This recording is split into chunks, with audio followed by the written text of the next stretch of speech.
Got the smoke moving too, huh? A little bit. All right. Good evening, everybody. Welcome. My name is John Koppelmeyer, and I'm the Executive Director of the Ardell Arts Council. And we welcome you here to our spoken word show that we do 4 times a year. And it's one of my favorite things that we do here at the Arts Council because it really, it's amazing to see the people in our local community and the talent that they have, sharing poetry and sharing spoken word, sharing their thoughts, their emotions. It's really quite remarkable, and a number of talented folks. And tonight, we've got a special treat. We've got some people that are doing this for the first time, too. So it's always good to see people stretching and going. And I will tell the performers we've got new lights, so we've got a great spotlight now. So on the live stream, you're going to look awesome, but you're not going to be able to see anybody in the audience. So just be ready for that. Before we start, I do want to thank our sponsors because some of our sponsors, because without our sponsors, we could not do this. And so we have our benefactor sponsors, our home run markets, Jordan Grant in Engineering, 220 Cafe, the Statesville Convention and Visitors Bureau, and Statesville Jewelry and Loan. All right, so we're going to go ahead and get started. Our first performer tonight has been here a couple times, sharing. She works with Fifth Street Ministries and does an awesome job there. And she really shares some really personal and emotional kinds of things about herself and her poetry, and we're really glad to have her back. So please welcome Amy Freese.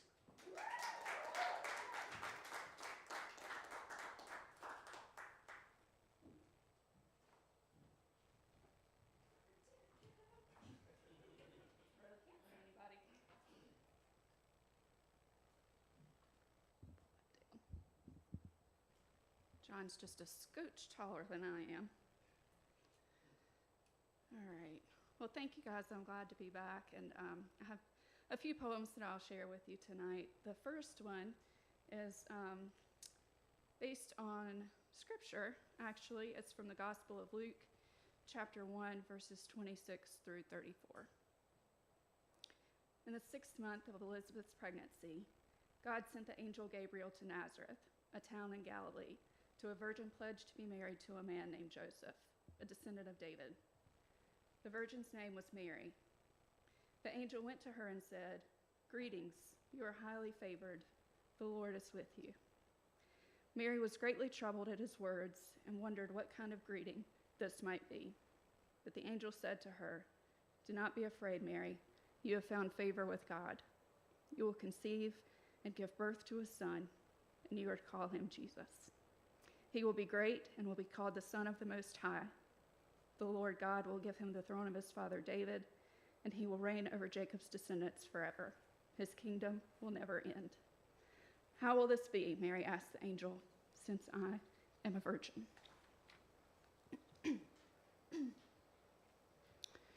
So this one is called Kiss and Tell.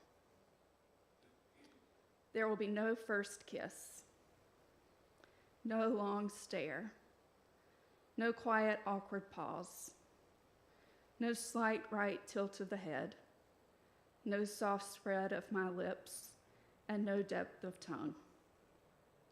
There will be no first time, no nervous mouth, a hot breath trail across my body and down, no shepherd's staff sliding hard between my ready legs, our sticky wet parts moving in sync. Now I'll never have a man, only a boy I never even asked for. The next one that I wanted to read, September 1st, which is just in a couple of weeks. September 1st, 2024 is the 20th anniversary of my dad's death. And so because that's kind of a marker anniversary, I wanted to write something to remember that. I remember yellow labeled fruit cocktail cans, fighting over cherries, you always pretending to eat the last one, but at the last minute, the airplane spoon made its turn. I couldn't have done it without use, handing over the Phillips head screwdriver, and the I couldn't be more proud at every report card. Steppenwolf on the way to the lake. Neither one of us was born to be wild, but it made for a good ride. Your nervous habit of jingling change in your jeans pocket, I hated it. Buying those cheap Walmart tennis rackets, I just picked the purple one, my favorite color. Little did we know that hobby would soon pay for college. Watching Lonesome Dove, Woodrow saying to Gus, the best thing to do with death is ride away from it. You preparing me for what was about to happen. But we denied it. It was an open secret disguised as privacy. And now I don't remember your voice, your smell, your laugh. You're walking without falling. You're eating without choking. When it was all over, I didn't keep a thing. What was there to keep? You were gone. And now it feels like you were never really here. The few of you here that know me know I have bipolar disorder, and I try to be open about it only because I think we have an image and concept of what that looks like, and it looks very different for very different people.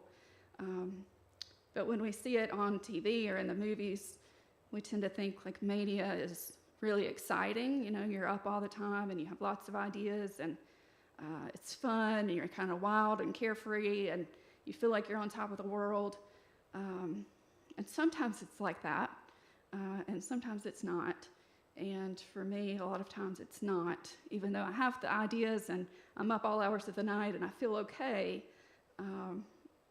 it doesn't feel good. So I wrote this poem to kind of think about that and put it together in my own mind.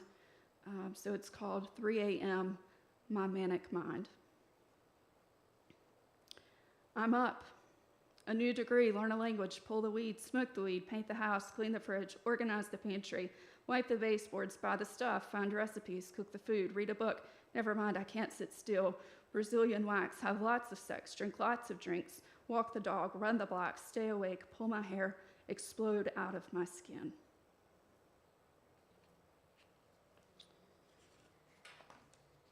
The next to last poem I have, it's called Hindsight, and it's the 44-year-old me to the 14-year-old me. Amy Foley, 14, of China Grove, daughter of Carlton and Eva Foley, died peacefully at home on February 26, 1994. What if we had known? What if we had listened? What if she'd asked for help? What if she had waited one more second? The questions like knots around our necks. But at 14, there was no one around and there was nowhere to go. Rusty scissors perpendicular to purple veins, ready to slice, red blood rising. Because at 14, she doesn't know there's more.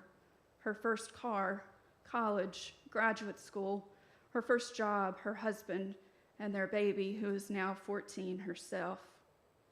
All she knows in this veneered cherry box is the weight of calla lilies, her wedding flowers, pressing the lid closed. And then the last one I wanted to read is one for my daughter, Molly, who's reading next. And she's not read this one yet. I was kind of keeping it for tonight for her to hear for the first time. She just turned 15 a couple of weeks ago and got her permit, which is a big deal for her and a big deal for us. So I wrote this poem for that. It's called When She Drives Away. When she drives away, all I can see is my little girl in a snow-white gown with a too big putter toward a red plastic cup. All I can see is my little girl quoting How the Grinch Stole Christmas, why my sweet little tot, the fake Santa Claus lied, in that thick Burke County accent. All I can see is my little girl, glittered Rapunzel book bag, bravely walking into her very first day of school. All I can see is my little girl wearing scarves every day in the pandemic, pretending to be Dr. Birx, making PowerPoints and educating us on COVID, heart disease, and food poisoning. All I can see is my little girl raising money for hungry kids, sending crayons to St. Jude's, sponsoring a child in Mexico, and loving a little boy with autism. All I can see is my little girl packing bags for the homeless and making teddy bears for kids at the shelter. All I can see is my little girl holding my hand, cuddling on the couch, sitting on my lap, though we're now the same size, whispering, "I love you." When she drives away, all I can see is the backside of my heart. Thank you.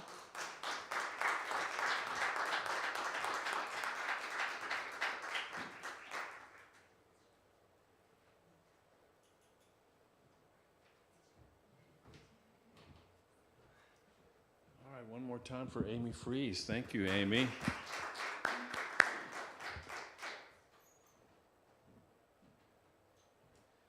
And it runs in the family, obviously.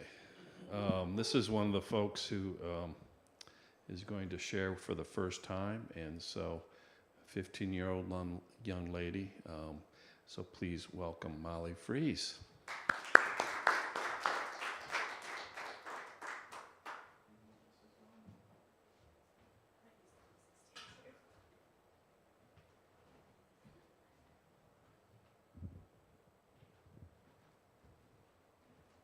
Ooh, cannot see a single person.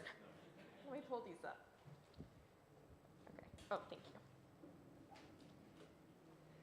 How's everybody doing tonight? Good. I'm trying to pull it together. I was not expecting my mom to read that sweet of a poem. Yeah, so like he said, it kind of runs in the family, especially poems about mental health struggles. I've struggled with OCD my entire life. The biggest struggle for me is intrusive images of bad things happening, and I'm not going to go into details, but that is a big thing for me, and that's something that really impacts my life. So I thought instead of bottling it all up inside, I'm going to embrace it and use it as art, I guess. So this is the first poem that I wrote.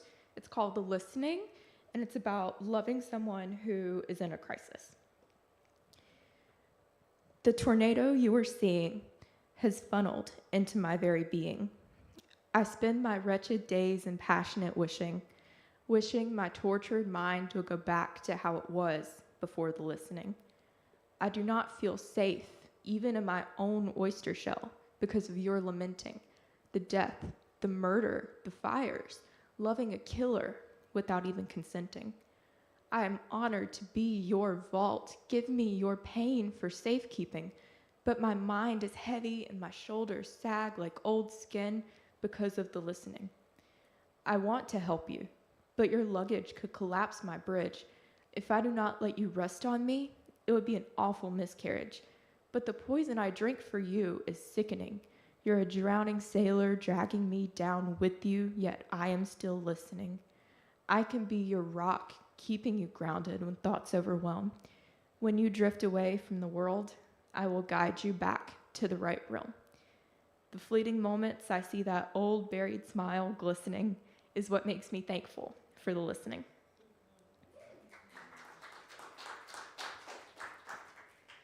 So this next one is my mom's favorite. So let me give you a little backstory. When I was like a toddler, for as long as I can remember, I would always love watching Disney movies. What little girl does not? But I wasn't traditionally watching it because I wanted the dress or wanted to be like the princess. This sounds like a psychopath statement, but I really identified with the villains more than anything. And my mom kept asking me, like, why do you do that? Why do you support the victims? Like, not what they did, but like, why do you see yourself in them so much? And I said, well, Mommy, if I loved them enough, then they might change. So I wrote a poem about that too. It's called Disney Villains. Cruella, Mother Gothel, Jafar, and Gaston. Shan Yu, Yzma, Ursula, and Prince John, cast in the light of darkness and malice, so mean, heartless, cold, and callous. Children grow with that lesson woven into their minds. The only people worth our time are innocent and kind. People whose hearts are torn and minds worn are miscreants who shouldn't have been born. But what would happen if we shifted our logic? What if these creatures aren't so demonic? Maybe they're in pain and broken and scared. What if they needed attention because the people they loved never really cared? Where was I? What if Gaston was never loved and needed a companion, and Mother Gothel and Prison Rapunzel out of fear of being abandoned? What if we killed Bambi's mom to feed our children, and in the process, we tricked ourselves into oblivion? Maybe some people aren't as evil as they seem. Maybe we observed their mistakes and we took them to the extreme. Maybe some people worth our time aren't as pure as a dove, and maybe the villains in our lives just need a little love.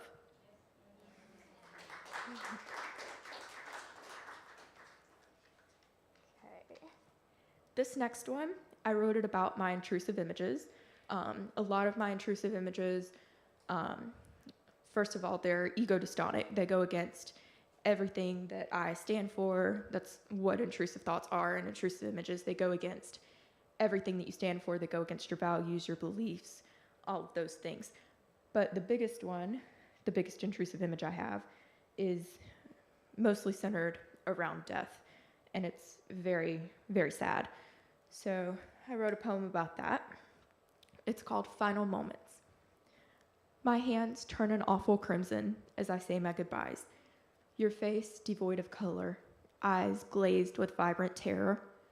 Your life extinguished for nothing but his pleasure. You stare back at me, and I can see your life through my eyes. I see your birth in a sterile and white hospital room, your parents pushing you on that old rusty backyard swing, the camcorder capturing the tunes you would love to sing. Your small, sweet life had just barely begun to bloom. Your early friends, loves, passions, and aspirations laid bare. The prospect of becoming anything you could dream of, a doctor, artist, or president, anything you loved. Your care for everyone reflecting with extra to spare. Everything you stood for is undermined by this moment. The life draining out of you like air from a poked balloon. I pray you will be freed from pain by your maker soon. Climbing the mountain of life, you have triumphed to the summit.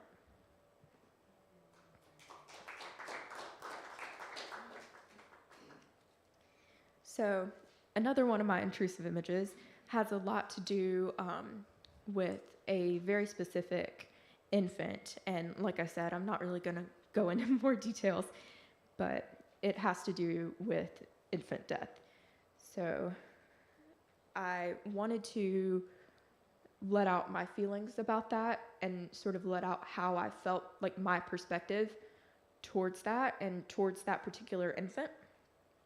So wrote a little lullaby. I'm not going to sing it. You're welcome. Hush, little baby, don't say a word, even when the storm is all that's heard.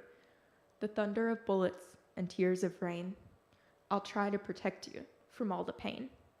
Drink the milk coming out of your bottle so you're not hurt when the others get hostile. And when wildfires are all you see, you'll always have a cure in me. It's almost time for you to go. They're out for you, so don't be slow. Board the boat and don't look back, even if you see the latest attack. Hush, little baby, don't you cry, though by morning you'll have died.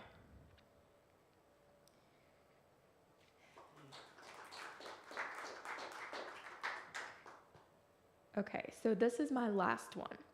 And sort of like my mom was saying, a lot of times when it comes to mental health, people have a very specific image of what it looks like, and it comes with a lot of violence and, instability. And while those things, people with mental health problems can potentially be violent, not all of them. Just like neurotypical people who are neurotypical can be violent, but they can't, or they may not. and the chances of them not being violent are much more likely. So I wrote a little anthem for everybody I know that struggles with their mental health, and it's the very last one that I'm going to read, and it's called Lyman Tamer. At first, I wanted it all to stay hidden. Talking about it seemed taboo and horribly forbidden. Shoving all my skeletons in a closet to protect the comfort of others. But I soon decided the opinions of outsiders wouldn't influence my druthers. I am a wanderer, searching for balm in the dark corners of my mind, and people who don't see me for me won't make my personality confine. I've dealt with far too much for opinions to drag me down, and I've come too far to let myself forget the value of my crown. I am a lion tamer, calming the visions that roar. Throw me into any ocean, and I will never not swim to shore. Shove me into the furnace, for I am not going to be alone. There is another in the flames, making me triumphant as dawn. I am a music maker, composing symphonies of pain, until no one will ever see us as being insane. Beyond our toughened exteriors, our hearts are as intricate as butterflies. The world is better with you in it, and you are beautiful in God's eyes. Thank you.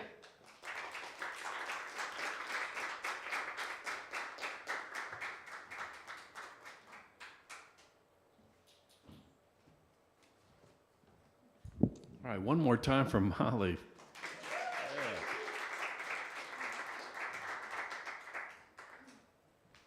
So, Amy, are you feeling like a proud mama? Yes. Yes, she, 15 years old and sharing like you did, that was quite remarkable. Thank you very much. All right, we've got our next performer is also first time on this stage, and I think are you getting married next week? Not this weekend, but the next weekend. Right, right. So that's a big thing to celebrate. And she's also marrying a performer who's going to be coming on later, who's been involved here for a long time, Sam Fox. So congratulations to that couple. Very nice. So please welcome Laura Alicia Fuller.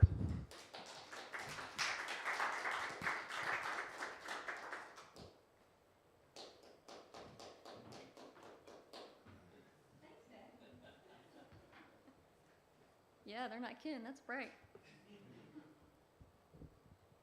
So I started my poetry journey in high school at 15. And it was as a result of a traumatic experience that caused me to have PTSD. And so I went from writing very dark poetry, getting all of that negative trauma out, to eventually peaceful poems and even joyful poems. And I never thought in a million years that what I used to calm the PTSD would one day lead to such joy. I met my fiance Sam in the poetry club at Mitchell, and he even proposed to me in a poem, so gotta love it. All right, my first poem. Sorry, I'm old school. I got these books. You know, everyone else, they use their phone or an iPad. No, I got journals. This one is called In Mourning. Time is too short when it is gone, a hard reminder to swallow when pain comes in the dawn. There's no easy way to move on from the pain when death comes to the door to take friends and family again. The screaming and crying as you shed a fountain of tears makes the world bitter and cold with anger, hate, and fear. How do you describe a pain like none other when you can't breathe as you lose yet another?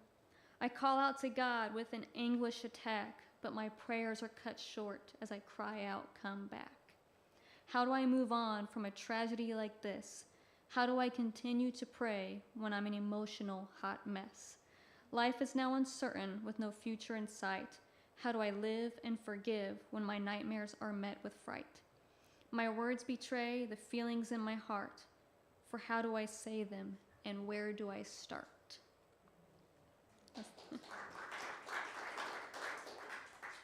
And then the next one. This one is called War Cry.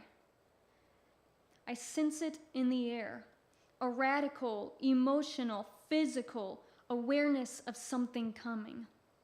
The Holy Spirit is moving. I see it in the wind. I see it in the sea. Everything is changing. It's renewing, revitalizing, recognizing. Old becomes new and new becomes old. My spirit is awaking. My soul is jumping. My heart is pounding. My bones are moving. God is working in me. I can feel it. I'm breaking my bonds. God's loosening my chains. This overwhelming love is passion, immersion, new fashion. I'm in awe of his beauty and grace. A new energy has been placed inside me. No more are the evils within me. No more are the fears that dwell in me. No more is myself living in a lie created by the enemy. Let God arise and his enemy be scattered. Let God arise, for he's awakening me.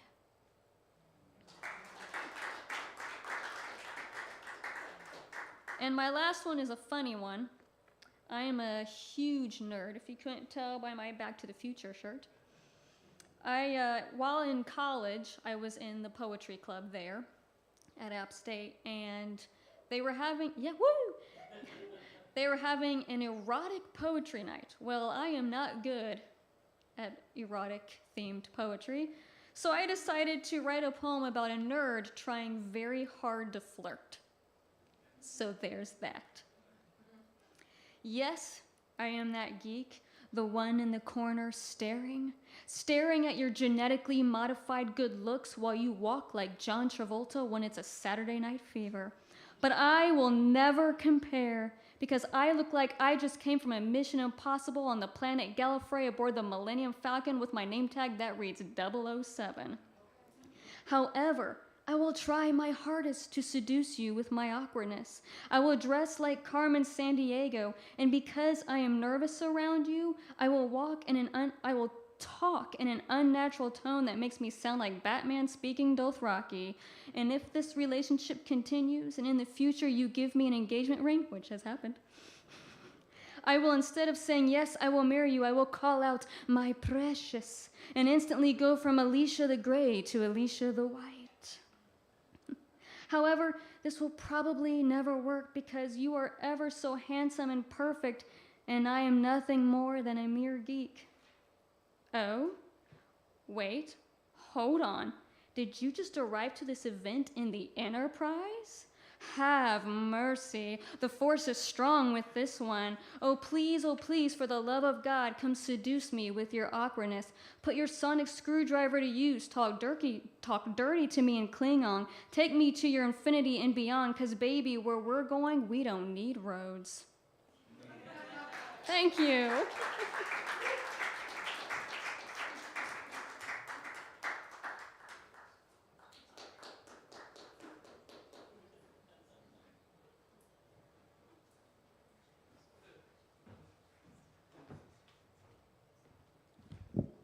One more time for Laura, wasn't that nice? Goodness, I bet Sam enjoys that poem, that last poem you did. That was great. All right, our next performer is a school teacher here, right? You're still teaching this year? I'm still there, yeah. Yep, right. And a talented young man who's been here a couple times. Well, please welcome Greg Millsop.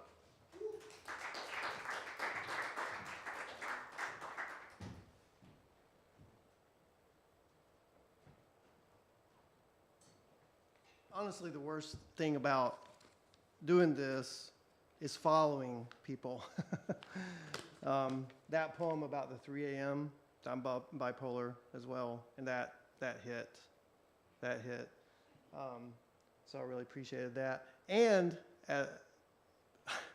this is funny, combining journals and youth. Recently, I uncovered a journal when I was probably 15, 16, and talk about the most cringe-worthy stuff you've ever read. I was reading it to my wife, and she's like, really? I mean, I would say things like, oh, my life is such a shambles, and No, stuff like that, just super melodramatic stuff. Not like, but it was funny. So maybe one day on a comedy night, I'll come and read some of my early stuff. Well, I always try to do themes when I read. So I have 3 poems tonight. I'm going to be sharing the stage with 2 greats, Mary Oliver and Wendell Berry. So if you're familiar with them, they're amazing poets. The first one, so mine is going to be first, and then we're going to go Mary Oliver and then Wendell Berry. So it's going to kind of be a stair-step thing.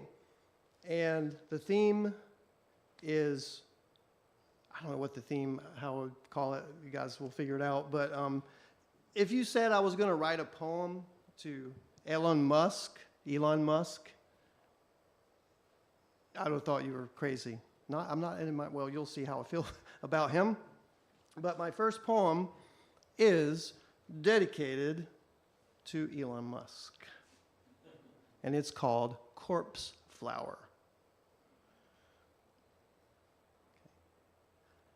Bring me a corpse flower, the billionaire said with a clap. And they brought him one straight away and set it before him. Open yourself and bloom, he said with a clap. And behold, it began to open forthwith there in his ornate foyer. Let's smell your stench, the mogul said with a clap. And putrid, rotting wafts floated without delay into his sniffing nostrils. I smell nothing, the disgruntled billionaire said with a clap. And the flower folded back into itself, headlong, disappointed it couldn't compete.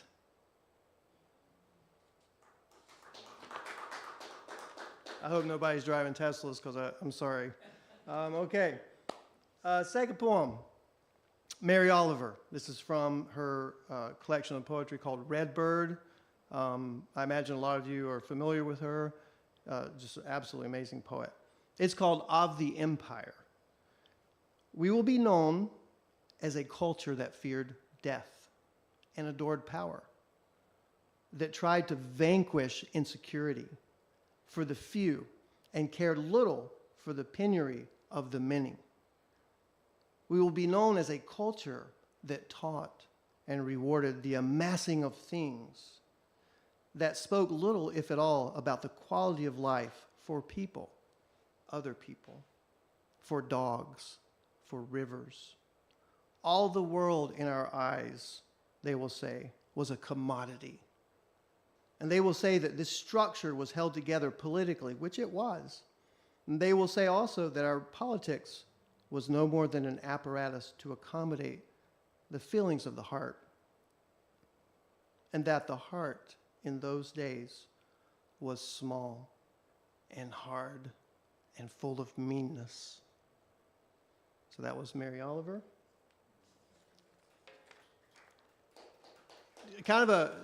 If you've read a lot of Mary Oliver, that's really a kind of an unusual poem for her, but it speaks a lot.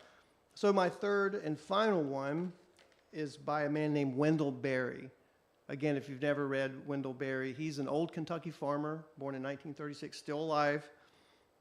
He is a man of many talents in letters and agriculture and art and farming and all these things. And so the first time I read this poem, I thought, here it is. Here is my entire political philosophy, my social philosophy, the way I want to be and live. Here it is captured in this poem. And so it's called Manifesto, the Mad Farmer Liberation Front. Love the quick profit, the annual raise, vacation with pay. Want more of everything ready-made. Be afraid to know your neighbors and to die. And you will have a window in your head. Not even your future will be a mystery anymore. Your mind will be punched in a card and shut away in a little drawer. When they want you to buy something, they will call you. When they want you to die for profit, they will let you know.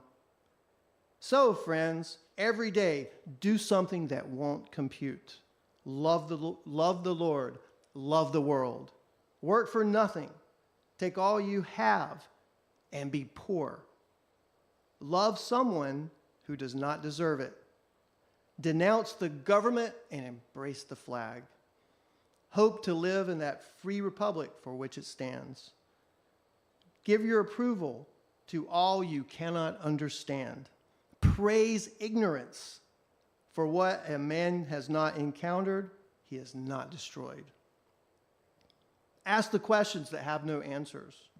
Invest in the millennium. Plant sequoias. Say that your main crop is the forest that you did not plant, that you will not live to harvest. Say that the leaves are harvested when they have rotted into the mold. Call that prophet. Prophesy such returns. Put your faith in the 2 inches of humus that will build under the trees every 1,000 years. Listen to carrion. Put your ear close and hear the faint chattering of the songs that are to come. Expect the end of the world. Laugh. Laughter is immeasurable. Be joyful, though you have considered all the facts. So long as women do not go cheap for power, please women more than men. Ask yourself, will this satisfy a woman satisfied to bear a child? Will this disturb the sleep of a woman near giving birth? Go with your love to the fields. Lie down in the shade. Rest your head in her lap. Swear allegiance to what is highest in your thoughts. As soon as the generals and the politicos can predict the motion of your mind, lose it. Leave it as a sign to mark the false trail, the way you didn't go. Be like the fox who makes more tracks than necessary, some in the wrong direction. Practice resurrection. Wendell Berry. Thank you.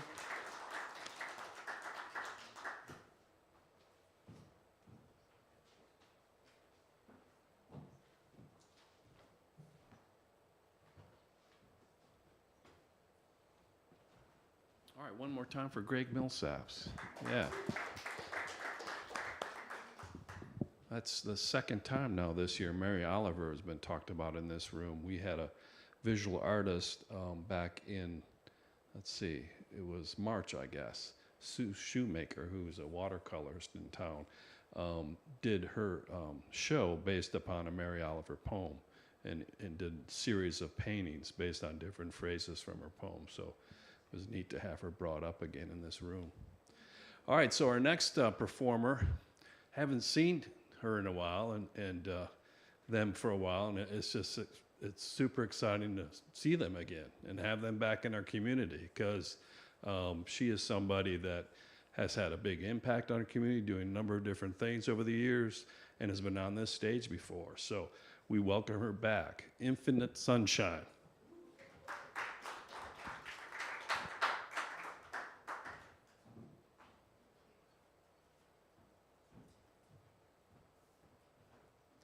Good evening. All right, weird thing, right? Okay, I had them and I lost them. I found them. Hi, everybody. I'm glad to be here. It's good to be back. I usually talk a lot, and I'm going to try not to do that this time, so I'm going to just get right into it. The very first poem is called Queen Loquacious. People say I talk in riddles. I say I talk in rhyme. I like to fiddle with words and add punches to my lines. I could stop if I want to. I don't do this all the time. It's just the way things are processed and put together in my mind. See, I'm not trying to trick you with the things that I say. They just somehow manage to come out that way. See, it's so hard to talk.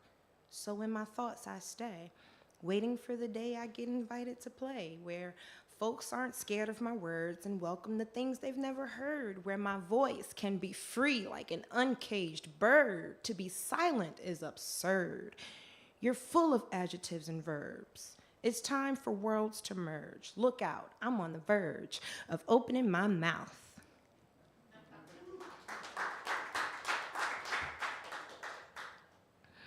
Thank you.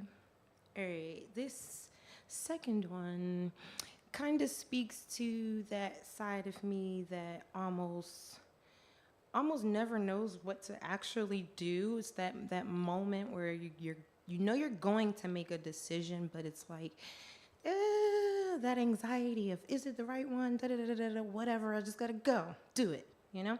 This is called eggshells. Standing on the edge of an eggshell cliff, trying to exhale, I dare not sniff. Make a decision quick, for you cease to exist. Be swift yet steady. Don't think too much. Don't let yourself get too heavy. It's your only burden to bear is mastering a blank stare, pretending not to care and keeping faith that you're going somewhere. Someday, if only you don't sway, forget about going this or that way. The only thing that matters is where you are today, standing on the edge of an eggshell cliff, wondering, is this your curse or gift? Lord, help me to sift through these thoughts and desires. Help me not fall, but to go higher. Maybe this is the point where I become a flyer, meaning a being that can fly, is fly, doesn't cry, stays high, and away from the whys, the whos, whats, whens, and hows. Though answering those questions might aid me right now, I can't even find a way to sit down, a place to kick back, pull out a notepad, jot about all the reasons I'm sad, scared, and mad. If I don't do something fast, I'll have to throw away my whole bag. She said I wouldn't be able to hurry up if I kept too much stuff, so here I am, wanting to ascend decently, but can't seem to shake what I've been through recently. It always baffles me how I thought I left something alone, then not before long, here it comes chasing after me. A battle I thought I fought as a kid. Here it is, telling me what's supposed to be versus what is. Like, I can't see the truth. I'm living proof that life can be cruel if you're a dreamer. I dare not dream of her. She, me, the me I thought I was supposed to be, the me that haunts me in my sleep, the me that died and is now the reason I weep. Let the tears fall, but don't let them be seen. Be the queen of keeping things serene. Shh. Imagine the scene. Let your mind drift. See me standing on the edge of an eggshell cliff, carefully letting go of all of my shit.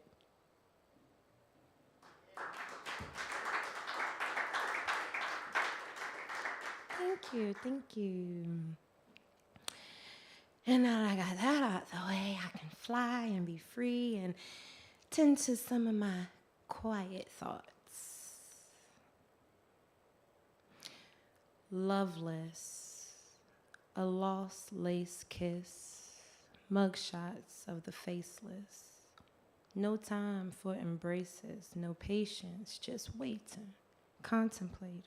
Should I stop or did I ever start? What is a heart? A silly vessel, a life embezzled, soul a desert. Can't process hurt, a toxic smirk on a broken face. Living out of place, stuck in a race, no hope for escape. Accepted defeat, no time to retreat, melting from the heat. Flares abound, words with no sound. Silently, I slide to the side to hide and cry on the inside. Because I've tried to let it outside, but feelings don't easily subside and are oft a chain reaction.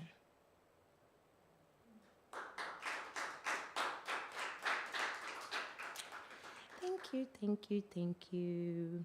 Okay, so I let y'all all into my head and my heart and things like that. You know, I like to talk, but I ain't gonna talk too much. One last thing I want to talk about are children, because I have 3 of them, and sometimes they make me laugh, sometimes they make me cry, sometimes they make me wish I just didn't even exist. But they're here, and one thing that we must always remember is children never forget. Children feel what is real. Once broken, they're hard to heal. Their fragility makes them shatter. If left unattended, the pieces will scatter. They become hard to find, buried in the depths of their own minds. It's not always about what you did, but more about what you said. It was the tone you used to send them to bed, the overlooked compliments that linger in their heads, the unreasonable rejections that make them feel dread, afraid to ask any questions because of what you might say, had to learn the hard way that you might ruin their day. So they stay out of your way. At least they try to, but they can't deny you. You're the one they want to run and hide to, but you've become the one they have to hide from. Warning, it won't be long before they turn, then you'll be the one they'll wish would burn. So come now, get right before you regret ignoring the facts that children never forget. Thank you.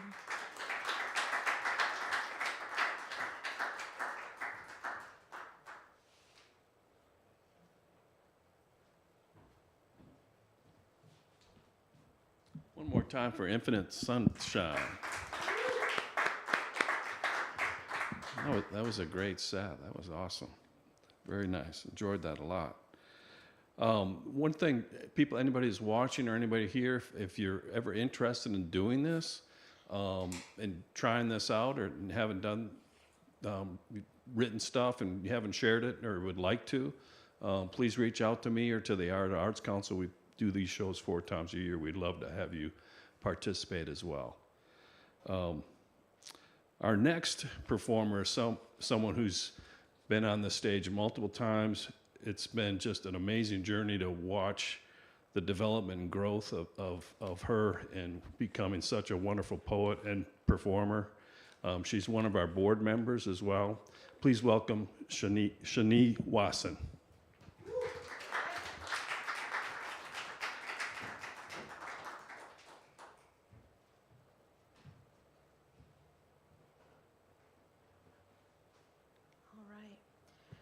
Bright lights, all right. I missed it. But how are y'all? Awesome. So the first piece that I want to share, untitled for now. I just want to leave it that way. But it's about grief. I sat down to actually write a poem for my grandmother who passed in April from breast cancer. And I just couldn't sit in those feelings, so it turned into a culmination of people that I've lost instead of just focusing on that one thing that was too overwhelming. But it goes like this. Grief is a shared cry for help amongst the living, a collective bargaining with Gaia for forgiveness of the undervalued seconds. How silly be the heart to hurt from release of confinement. Our skeletons gamble, seeking a place to rest their burdens. Heavy, eternity leaves our limbs. As time winds out of our eye sockets and the aura of humanity dims, a private moment of mourning put on display for the dead. What stories lost along the road will pave the way for memory? Is there honor in the way we love?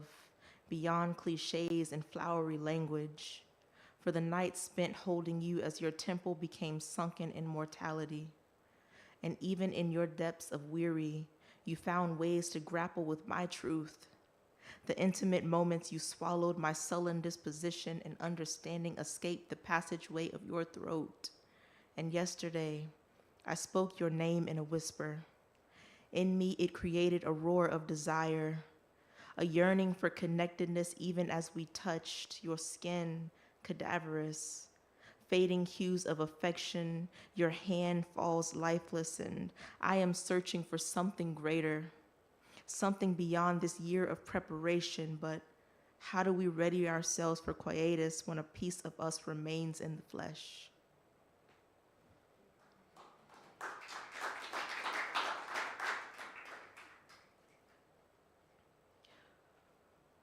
In the spirit of writing for family, I recently also wrote a poem about my father, who I lost 13 years ago.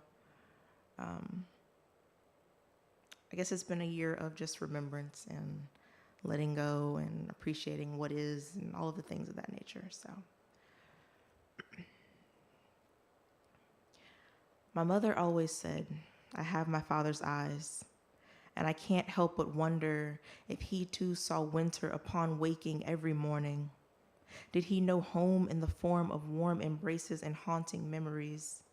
Or was his heart all drum solo and lion's teeth?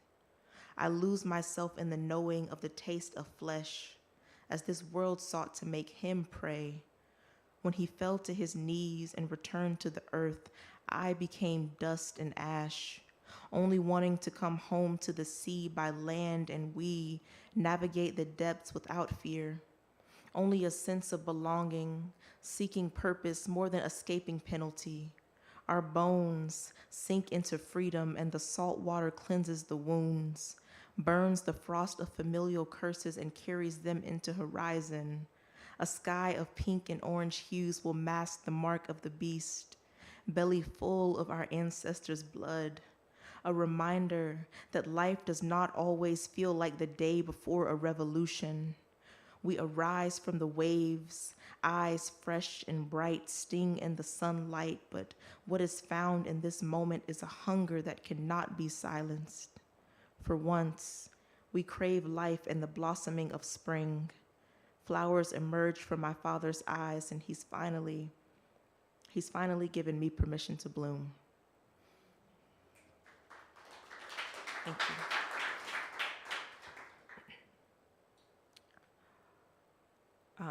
This next poem is called Magic Tricks, for Sonia Massey. Wearily I write the poem that I've exhaled so many times.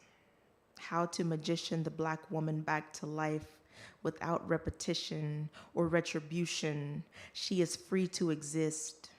I feel her existence in my throat. Vacant is the space that echoes a million names, how they become trapped beneath my tongue. The silence of a beached whale in my mouth mirrors a tale of truth.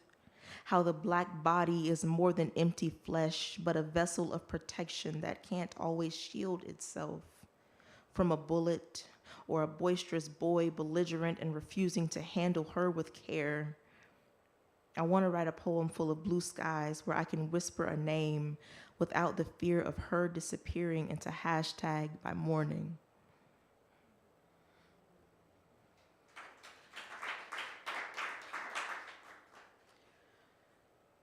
All right, let's free ourselves of that.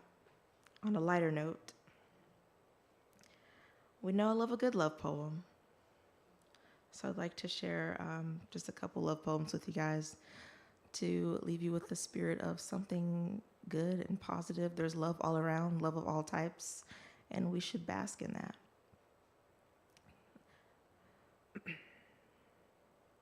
This first poem is untitled, again, for now.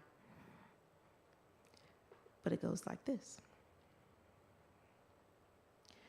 You open my wounds and the hurt bleeds out, carries with it an aura of melancholic healing that does not scab over, invites you into feeling the weight of this heart that swoons for you, and the albatross in my chest transforms into a memory to become worthy of etching self into the tomb of your muscle. And we die here, only to be reborn anew and ready to love more than lust and yearning for bones that complement our closeted secrets. We glide between heavenly bodies that will someday emerge and cease to exist beyond destruction. And my adoration will rebuild itself atom by atom from the ticking time bomb that is space. And the stars I once named after your smile are non-existent on this eve of morning, but dawn brings a light that mirrors a sunrise in your irises. How to become immortal and laugh in the face of death. If this is the last time I'm able to love you, let us be the hands of a broken clock. Rhythmic, even when we don't conform to expectations, we are divinely timed.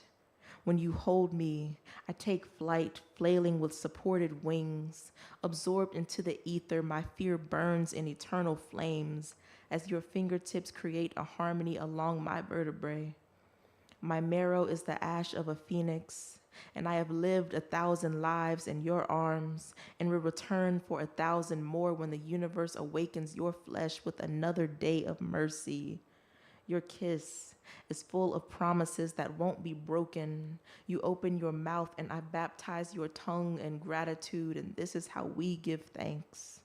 For tangible cycles of truth between lips, forgetting what is broken amongst lovers who mask their suffering, in a parting of seas, and when we are worshipped within whimpers, this drifting and coming together is a ritual of holy magnitudes. I love you for all that you are and all that you allow me to be.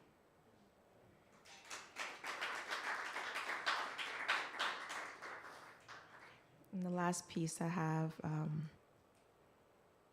is a self-love poem. What seems to be the forgotten love. My name is Scarlet Mercy, and I bleed all over everything. The universe forgives my trespasses, and what grows here is a metaphor for living. Presence and precious moments craft the gift of two lovers who were not star-crossed but built a home of stardust and hourglasses anyhow. I was the Milky Way and you Andromeda, waiting to engulf me into destruction that eventually births new worlds. Neither of us will survive the creation, as time always runs out in a construct with crumbling walls. And we don't immortalize the dead, but hallow their bones into sacred stories, memento mori, and I've always been fond of hoarding memories. Cradle them into a security blanket, afraid that repetition is a lightning bolt that never strikes the same heart twice, but the heart will warm my hands through the harsh winters. Remember the snow-capped footsteps on the days I want to assemble a monument from your name. Every poem written before you was fuel for the fire that I never want to stop burning, and you are embers melting infinity into my skin, my chest agape, ready for the seeds you plant and water with attention and intent to grow something beautiful from the ash. These lives I've lived surgically stitch themselves into a remedy for heartbreak. I see the morning of day as the lilies sprout from my throat. I learn to whisper survival into my flesh, and self is born from this fertilized love. Thank you.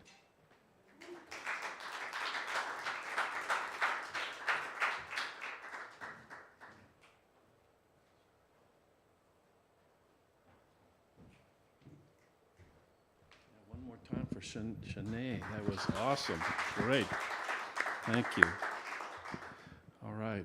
So our next performer has been on stage here a long number of times, and met him years ago. Great young man, and we're just super glad to have him back here on this stage. So please welcome Jot Pilgrim.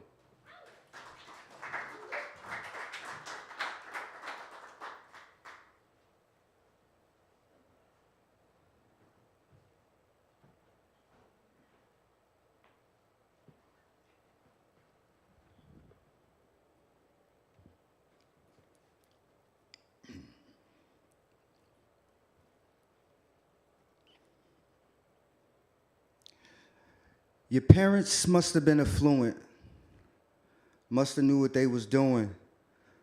So my mama became a student and didn't have time to clock my movements. My crew was in Chuck Taylors and dark blue, and they have the type of influence to have you slacking on your schooling. See, that path leads to ruin. All that drug traffic, smack dab in Union. Trauma got me retooling. Leaks in this old building. And lately my mood's been home improvement. Call me what you want, just not broke or stupid. I wrestled with the flesh that left the God in me wounded like Jacob, son of Isaac. Hate to see the tribe divided. Prophet all about the prophet, because Rachel keep hollering, what's in your wallet? And why settle for someone Jodish? When I'm Jot and I'm currently here, why stop? I had to sit down with my brother to talk shop, and we just hold each other accountable. Praise Jah. Unemployment got me reading the book of Jobs. Or is it Job? I'm just jotting the greatest story ever told. Stomping all over the devil toes. Fighting demons with a 400 credit score. I manifest health, wealth, success sevenfold. She amused, but she messy though. And I just kick the same shit like Argentina versus Mexico. Careful I don't shoot myself in the foot like Plexico. But my availability is always flexible. And if you can't apply pressure, why you applying? She might be a siren. She say, curse God and get the dying. She say, curse God and get the dying. She say, curse God and get the dying. And if you can't apply pressure, why you applying? She might be a siren. She say, curse God and get the dying. She say, curse God and get the dying. But I'll be good, because when I think of all that Job lost, I'm okay, because all I got is my poems. From thinking large to eating right and to treating the body like a synagogue, to documenting every part of my ascension. They put the dogs on me, but they sin is off. She hitting licks like Jada and set it off. I should rent a hall, propose today, elope tomorrow, knowing goddamn well we gonna get annulled. She throwing my circadian rhythm off. You can't have sight if your vision's lost. I need a tongue to speak life. Been searching my whole life. Boaz, keep running into Job's wife. And if you can't apply pressure, why you applying? She might be a siren. She say, curse God and get the dying. She say, curse God and get the dying. And if you can't apply pressure, why you applying? She might be a siren. She say, curse God and get the dying. She say, curse God and get the dying. Everybody's in your ear, especially Delilah. The vulnerabilities you share crumble your empire.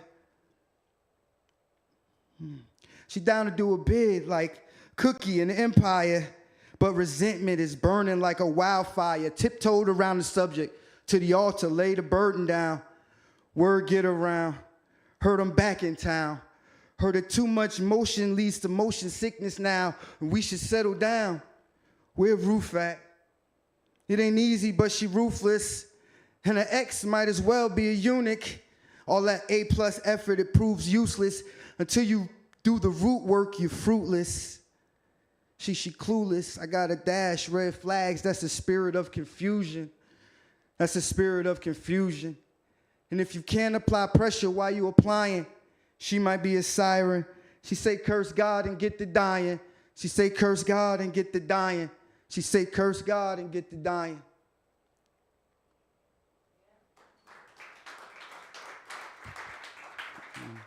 Thank you. I'm Ja Pilgrim. That was a poem I called Job's Wife. Basically just how I interpret relationships that I've read in the Bible. I just wanted to share that with you guys tonight. I have another one.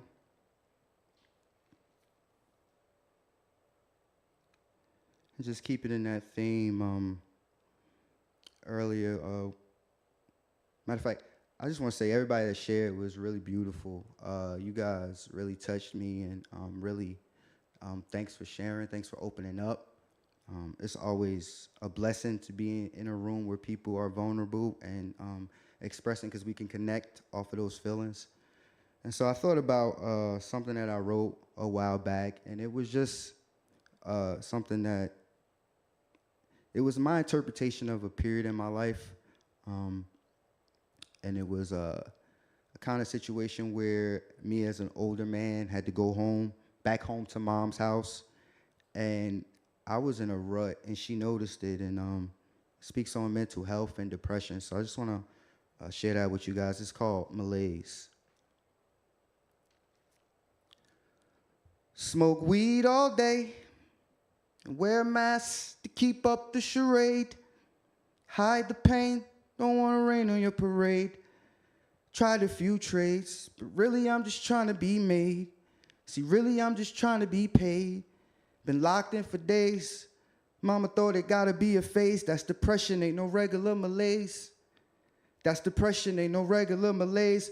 Searching for happy feelings, Frankie Beverly and Mace. Keep your head on straight and pray hard for better days. That's depression, ain't no regular malaise. That's depression, ain't no regular malaise. Tell the teacher, mommy absent, we don't show up for delays. We behind the bleachers or somewhere getting blazed. A lot of people is leeches, they is not what they portray. Had to come up with a play. I go Timothy McVeigh. Most of these people was walking, talking cliches. My homie upstate, and kites is how he's talking these days. They intercept all his communique. It got me growing grace.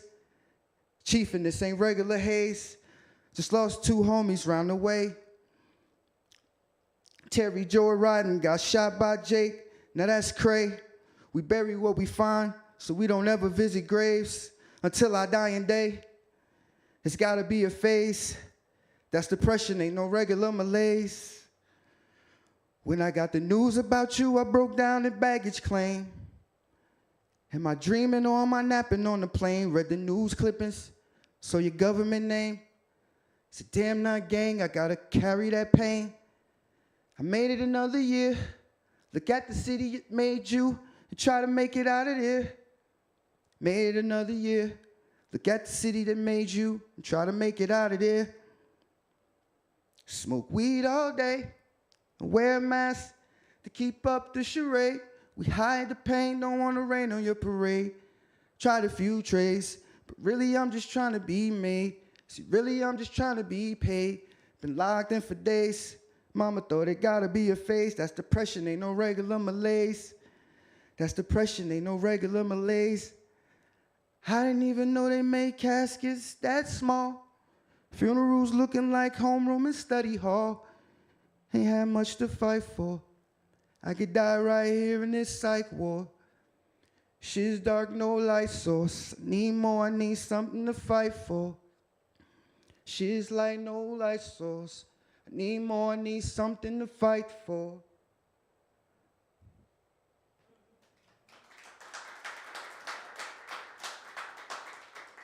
Thank you, thank you, thank you. This last poem I wrote, I'm gonna share with you guys tonight. And again, this poem I wrote based on my reflection at the time. I worked for a company. John was CEO there, and we worked with young people, and they experienced traumas and things like that. And we dealt with certain types of individuals, and it just made me think about that. So I wrote a poem about my experience. It's called Stripes.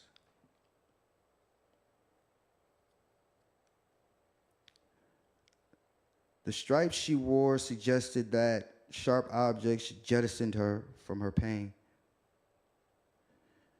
The stripes she wore suggest that physical scars are more manageable than the ones left by her emotions. She read an article about how vertical stripes elongate the body.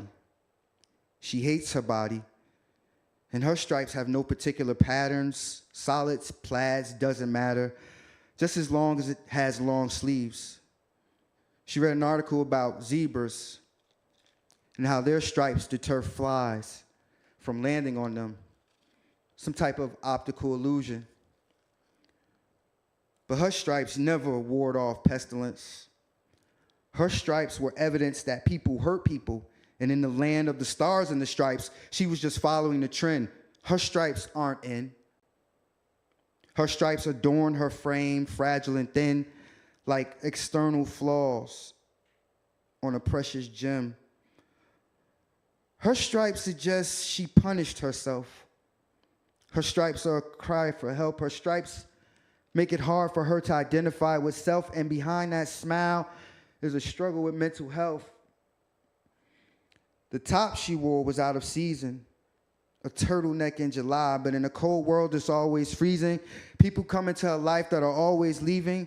She can't connect, she can't express, and why it feels like she's always grieving. Her innocence lost decades ago to a family friend who showed his true stripes. Her stripes suggest she'll never get back what was stolen.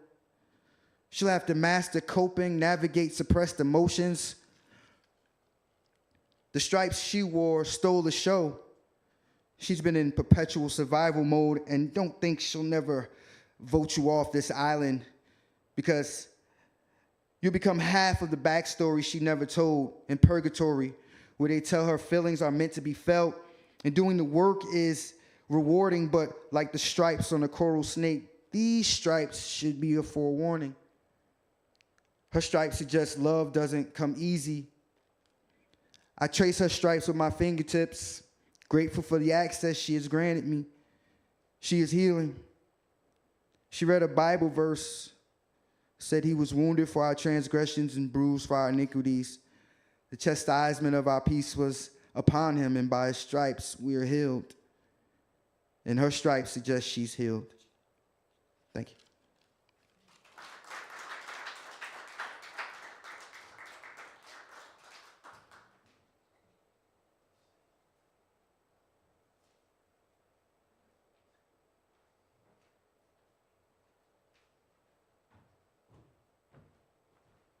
One more time for Jot Pilgrim. Man, great to have you back on stage and hearing those words again. That last poem was very powerful. Thank you, Jot. We were going to have one more performer, but he is not able to make it, so this is our show for the night.